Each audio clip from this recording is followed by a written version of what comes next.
આપ સર્વોને હેતપૂર્વક જય શ્રી સ્વામિનારાયણ। આજની સત્સંગ કથા વાર્તા નિજ મંદિર સાવરકુંડલા પવિત્ર માઘ માસ વિશેષ। આજે આપને સત્સંગ કથા વાર્તા અંતર્ગત શ્રી હરિ ગીતા સાંભળશું। ભગવાન શ્રી હરિ હવે સખા ભક્તિ કહે છે જે હે સર્વને માન આપનારા માતા। ભગવાનના ભક્તોએ દ્રૌપદીજી અને અર્જુનની પેઠે ભગવાનની સાથે સખા ભાવ રાખવો। પોતાનો દેહ, સ્ત્રી, પુત્ર, ધન, ખેતર આદિ કરતાં પણ પ્રભુમાં અધિક સ્નેહ રાખવો। હે માતા, નર નાટકને ધરનારા ભગવાનના ચરિત્રોમાં ક્યારેય દોષ બુદ્ધિ ન કરવી તથા તેમને વિશે દ્રઢ વિશ્વાસ રાખવો। આ સખા ભક્તિ ને આઠમી ભક્તિ કહેલી છે। અને હે માતા, હવે હું તમને આત્મનિવેદન નામની નવમી ભક્તિનું લક્ષણ કહું છું, તે તમે સાંભળો। પોતાના દેહ, ઇન્દ્રિયો, અંતઃકરણાદિક સહિત આત્મ સ્વરૂપને ભગવાનને અર્થે સર્વ પ્રકારે સમર્પણ કરવું। પણ દેહ, ઇન્દ્રિયો, અંતઃકરણ, સ્વભાવ તેમજ પિતા, પુત્ર અને સ્વજનોને આધીન થવું નહીં। ભગવાન શ્રી કૃષ્ણને અર્થે જ સર્વે ક્રિયા કરનારા ભક્તજને ભગવાનને આધીન થઈને રહેવું। તેમજ ભગવદ ભક્તિમાં અંતરાય કરનારા પોતાના સ્વભાવ અને સ્વજનોનો પણ ત્યાગ કરવો। પણ ભગવાનની આધીનતાનો ત્યાગ ન કરવો। ભક્ત ભગવાનને આધીન અખંડ કેવી રીતે વર્તી શકે?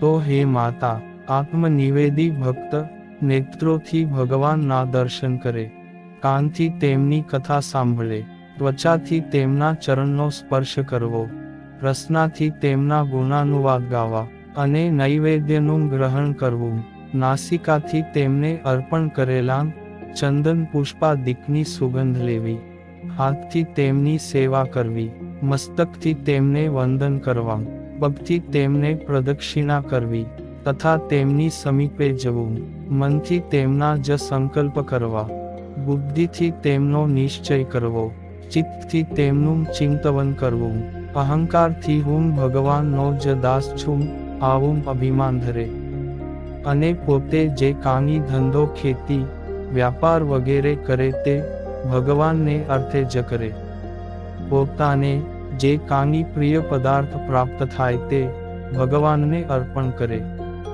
અને ભગવાનના પ્રસાદીભૂત ચંદન, પુષ્પ, વસ્ત્રાદિકનું ધારણ કરે। હે નિષ્પાપ માતા, આવા આત્મનિવેદી ભક્તો ભગવાનને અર્પણ કર્યા વિનાના તુલસી પત્ર પણ જમે નહીં, અને જળનું પણ પાન કરે નહીં।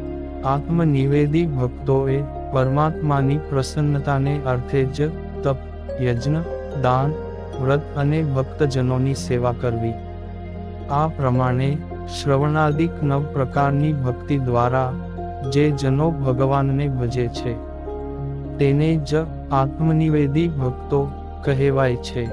તે ભક્તો પણ 2 પ્રકારના છે, જેમાં પ્રથમ સકામ ભક્ત, એટલે કે ભક્તોમાં જે સકામ ભક્ત છે તે ભક્ત જે તે ભગવાન થકી જ ધર્મ, પુષ્કળ ધન, ભોગ અને ઈચ્છિત મોક્ષને પ્રાપ્ત કરે છે।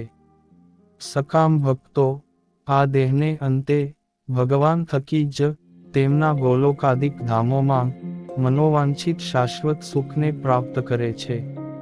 અને બીજા નિષ્કામ ભક્ત છે, તે ભક્ત ભગવાનની સેવા વિના 4 પ્રકારની મુક્તિને પણ ક્યારેય ઈચ્છતા નથી, તેમજ અણિમાદિક અષ્ટસિદ્ધિઓને પણ ઈચ્છતા નથી। ભગવાન સ્વયં તે નિષ્કામી ભક્તોને ચતુર્ધા મુક્તિ કે અણિમાદી ઐશ્વર્યો પરાણે અર્પણ કરે છતાં પણ તેને ભગવાનની સેવામાં અંતરાયરૂપ જાણીને મનથી પણ તેનો સ્વીકાર કરતા નથી। આ આત્મનિવેદન ભક્તિ ને 9મી ભક્તિ કહેલી છે, અને 10મી તે પ્રેમલક્ષણા ભક્તિ છે, તે કહું છું। હે માતા, જે મનુષ્યો આ પ્રમાણે નિષ્કામ ભાવથી ભગવાન શ્રી કૃષ્ણનું ભજન કરે છે. તેને સર્વે ભક્તો માંગ શ્રેષ્ઠ ભક્ત જાણવો, તેને પૂર્ણકામ સમજવો, અને એ ભગવાનનું હૃદય અર્થાત હૃદયમાં રહેલા આત્માની જેમ તે ભક્ત પ્રભુને અતિ પ્રિય છે એમ જાણવું. પ્રતિદિન ભગવાનની નિષ્કામ ભાવથી સેવા કરનારા ભક્તને ભગવાનને વિશે પ્રેમ અત્યંત વૃદ્ધિ પામે છે. તે પ્રેમ કોઈ પણ પ્રકારના વિઘ્નોથી નાશ પામતો નથી.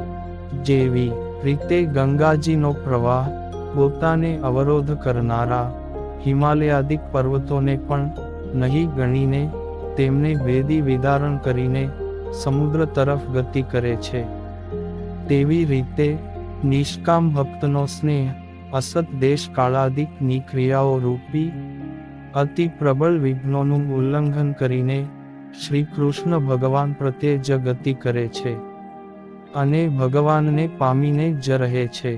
પ્રાકૃત પંચ વિષયોમાં આસક્ત પુરુષને જેમ વિષયોમાં ઇન્દ્રિયોનો વ્યાપાર સહજ રહેલો છે, તે જ રીતે નિષ્કામ ભક્તજનને પોતાની આંતર ઇન્દ્રિયોની વૃત્તિઓનો વ્યાપાર સહજ રીતે ભગવાનના સ્વરૂપમાં જ રહે છે.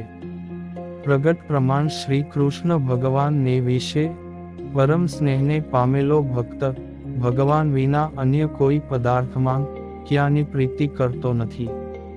હવે એકાંતિક ભક્તની સ્થિતિ કહે છે જે આ લોકમાં બે પ્રકારની વસ્તુ છે, એક રમણીય અને બીજી સાધારણ.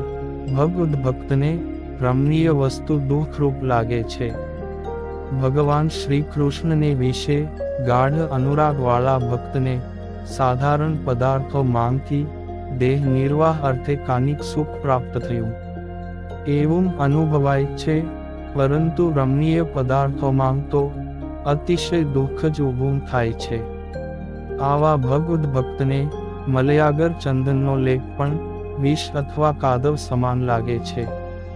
સુગંધી પુષ્પની માળા કાળા સર્પ સમાન લાગે છે. આભૂષણો પહેરવાંગ તે મહાદુઃખરૂપ લાગે છે. સુંદર ફૂલોની શૈયા બળબળતા અગ્નિની જ્વાળા સમાન લાગે છે. શરદ ઋતુનો શીતળ ચંદ્ર પણ ગ્રીષ્મ ઋતુના સૂર્ય સમાન લાગે છે. સુંદર નૂતન મહેલ નિર્જન ભયંકર મહાવન જેવો લાગે છે. સુંદર સુગંધી શીતળ વાયુ અત્યંત ભયંકર દાવા નળ સમાન લાગે છે. વળી આવા ભક્તને સુનવાળાં સૂક્ષ્મ વસ્ત્રો શરીર ઉપર ભારરૂપ લાગે છે. પોતાના પુત્રાદિક સ્વજનો વરુ સમાન લાગે છે. શરીરનું રૂપ સૌંદર્ય શ્વેત કોઢ સમાન લાગે છે. સ્વાદુ ભોજન ઝેર સમાન લાગે છે. મનોહર કર્ણપ્રિય ગ્રામ્ય વાતો છાતીમાં તીક્ષ્ણ બાણ માર્યા હોય તે સરખી લાગે છે.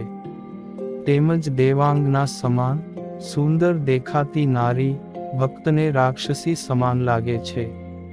હે માતા, આવા પ્રકારના વર્તનના ચિહ્નોથી વૈરાગ્યવાન નિષ્કામી ભક્તોનો ભગવાન પ્રત્યેનો ગાઢ અનુરાગ કેવો છે તેનું અનુમાન કરી શકાય છે. આવા પ્રેમી ભક્તોના અંતરમાં અને બહાર સદાય એક ભગવાનનો જ ભાસ થતો હોય છે. સ્નેહના આધિક્યથી અચાનક ભાસમાન થયેલા ભગવાનના દર્શન કરીને એ ભક્તજન હસે છે. ક્યારેક ભગવાન અદૃશ્ય થતાં રુદન કરે છે, ક્યારેક આનંદથી નૃત્ય કરે છે, ક્યારેક તેમની સાથે સંભાષણ કરે છે, ક્યારેક સાષ્ટાંગ પ્રણામ કરે છે, ક્યારેક મૌન રહે છે, ક્યારેક હે હરિ, મારા અપરાધોને ક્ષમા કરો આ પ્રમાણે પ્રાર્થના કરે છે. ક્યારેક સ્નેહથી પરવશ થયેલો ભક્ત લોક લજ્જાનો ત્યાગ કરીને સંકીર્તન કરે છે. ક્યારેક હે હરિ, હે નારાયણ, હે ગોવિંદ, હે માધવ આ પ્રમાણે સંતોના સ્વામી એવા ભગવાનના નામોનું ઉચ્ચ સ્વરે કીર્તન કરે છે. આ પ્રમાણે અનેક લક્ષણોથી વિશિષ્ટ ભગવદ ભક્ત પોતાના ચરણ કમળની રજથી આ બ્રહ્માંડ રૂપ સમગ્ર ભુવનને પાવન કરે છે. હે માતા, આ પ્રેમી ભક્તને વિના પ્રયાસે ભગવાનના સ્વરૂપમાં પ્રાણ અને મનની વૃત્તિઓનો નિરોધ થાય છે. આ પ્રમાણે ભક્તિમાન સ્ત્રી અથવા પુરુષ પોતાના પ્રારબ્ધ કર્મને અંતે શરીરનો ત્યાગ કરીને માયામય 3 ગુણોથી પર થઈને નિર્ગુણ સ્થિતિને પ્રાપ્ત કરે છે. ત્યાર પછી ભગવાનની ઈચ્છાથી દિવ્ય બ્રહ્મમય દેહને પામીને દિવ્ય વિમાનમાં બેસીને પોતાને પ્રિય એવા ભગવાનના ધામમાં સીધાવે છે. હે માતા, ગોલોક, વૈકુંઠ કે અક્ષરધામમાં સીધાવતા આવા પ્રેમી ભક્તને તે ધામના મુક્તો પુષ્પોથી વધાવીને વંદન કરે છે. અને ભક્ત ત્યાં ભગવાનની સેવામાં અખંડ જોડાઈ જાય છે તથા તે ધામમાં ભગવાનને અર્પણ કરેલા અનંત અવિનાશી દિવ્ય સુખોને તે નિશ્ચય પ્રાપ્ત કરે છે. હે માતા, આ પ્રમાણે મેં તમને સમગ્ર અધ્યાત્મશાસ્ત્રનું રહસ્ય સમજાવ્યું. જીવોના આત્યંતિક કલ્યાણને અર્થે આટલી જ વાત પર્યાપ્ત છે એમ હું માનું છું. હે માતા, 4 વેદ, પંચરાત્ર શાસ્ત્ર, સાંખ્ય, યોગ તેમજ ધર્મશાસ્ત્રનું રહસ્ય મેં તમને અતિ સ્પષ્ટપણે સમજાવ્યું. હે માતા, તમારા આત્મકલ્યાણને અર્થે આ પરમ રહસ્યને અંતરમાં ધારણ કરો. આ રહસ્યના ચિંતવનથી તમે સમગ્ર કષ્ટ થકી મુક્ત થશો અને પરમ સુખને પામશો. આ પરમ રહસ્યને જે કોઈ મનુષ્ય સાંભળશે અથવા પાઠ કરશે તેને ભગવાનના સ્વરૂપમાં એકાંતિકી ભક્તિ પ્રગટ થશે અને તે ઈચ્છિત સુખને પ્રાપ્ત કરશે.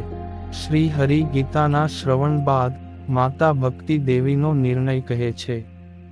સુવ્રત મુનિ કહે છે, હે રાજન, આ રીતે પોતાના પુત્રરૂપ ભગવાન શ્રી હરિએ આ પ્રમાણે ગાન કરેલા અધ્યાત્મના રહસ્યને સાંભળીને માતા ભક્તિ દેવીનું હૃદય અત્યંત પ્રસન્ન થયું અને નિસંશય થયેલા માતા શ્રી હરિ પ્રત્યે કહેવા લાગ્યા, હે હરિ, મનુષ્ય માત્રને આત્યંતિક મોક્ષને આપનારી જે ભગવાન શ્રી કૃષ્ણની ધર્મ, જ્ઞાન અને વૈરાગ્ય યુક્ત 9 પ્રકારની ભક્તિ કરવાની તમે જે વાત કરી તે શ્રી કૃષ્ણ ભગવાન તો સ્વયં તમે જ છો.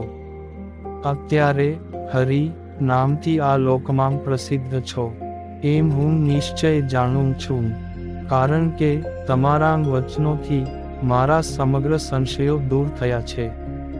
તમારા સ્વરૂપમાં મન જોડવાથી હું અનાદિ અવિદ્યારૂપ માયા અને કાળથી ઉત્પન્ન થયેલા સમગ્ર દુઃખો થકી મુક્ત થઈ છું અને અત્યારે જ તમારા સર્વશ્રેષ્ઠ અક્ષરધામને વિશે જાઉં છું. સુવ્રત મુનિ કહે છે, હે રાજન, આ પ્રમાણે કહીને ભક્તિ માતા સર્વસમર્થ અને સર્વના અંતર્યામી એવા નારાયણ શ્રી હરિનું પોતાના અંતરમાં વિશુદ્ધ મનથી ધ્યાન કરવા લાગ્યા અને તે સાથે જ તેમને શરીરની વિસ્મૃતિ થઈ ગઈ. હે ધરણીપતે, આ 5 અધ્યાયવાળી અધ્યાત્મશાસ્ત્રરૂપ શ્રી હરિ ગીતા પ્રત્યક્ષ શ્રી હરિના મુખ કમળમાંથી સમગ્ર વેદના સારરૂપ પ્રગટ થઈ છે. અનેક પ્રકારની અભિલાષા ધરાવતા જે કોઈ મનુષ્ય પ્રતિદિન શ્રી હરિ કૃષ્ણ ભગવાનનું પૂજન કરીને આ સંપૂર્ણ હરિગીતા નો પાઠ કરશે કે 1 અધ્યાયનો પાઠ કરશે અથવા શ્રવણ કરશે, તે મનુષ્ય મનોવાંછિત સુખને તત્કાળ પામશે. તેમજ જે મનુષ્ય નિષ્કામ ભાવથી પાઠ અથવા શ્રવણ કરશે તેને પ્રત્યક્ષ શ્રી હરિ કૃષ્ણ ભગવાનને વિશે એકાંતિકી ભક્તિ પ્રગટ થશે. ઇતિ શ્રીમદ સત્સંગી જીવને નારાયણ ચરિત્રે ધર્મશાસ્ત્રે પ્રથમ પ્રકરણે શ્રી હરિ ગીતાના 5મ અધ્યાયમાં ભક્તિના સ્વરૂપ લક્ષણ નિરૂપણ નામે 36મો અધ્યાય સંપૂર્ણ. અને હવે પછીની કથા વાર્તા આપને આગળના ભાગમાં સાંભળશું. અત્યારે આપ સર્વોને ભાવથી જય શ્રી સ્વામિનારાયણ.